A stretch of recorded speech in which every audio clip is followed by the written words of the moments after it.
All right, hands elevated push-ups. This is a great option if regular push-ups are too hard and you don't have an option of attaching a band up high to give you assistance, or if you actually want to go ahead and change the angle to maybe emphasize a little bit of the lower pec. The pec, I'm not going to get into the anatomy today, but we've got, kind of lower, mid, and upper chest, and we can emphasize a little bit one area more than the other based on the angle, like a decline chest press or a hands elevated push-up, more lower. A more regular push-up or a regular bench press, chest press, mid, hold.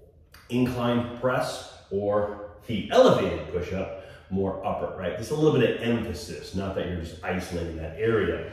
So for myself, if I wanted to do a hands elevated, I would actually strap a band around my back to give me more resistance, since a hands elevated push-up is easier than a floor push-up. Now, just a couple of things with the hands elevated push-up. It's a relatively simple exercise. With the box here that I'm using, my hands, you may not have been able to see, were pretty narrow. I was kind of on a more of a closer grip push-up. A lot of tricep emphasis there as well. Really good for protecting the shoulders as well. I couldn't get out too wide, so I will typically use this bar here, but I just wanted to show you a side view. So depending on what you've got available, it could be a box, it could be a couch bench, ottoman, whatever, what have you. So you may set up with more of a neutral grip on gripping the side of the box, or if you've got a bench, you can get a little bit more of a traditional hand position, so you can play with that as well, and that's going to give you a slightly different emphasis. When it comes to the hands elevated push-up, the key here is to make sure that your hands aren't out in front of you, right? It ends up being more like this. And I'm trying to go down, my hands out in front of me, and it ends up in the shoulder, like the neck. It ends up kind of weird. I see that. The other thing I see often is not holding a good plank, and it ends up dropping the hips and doing this.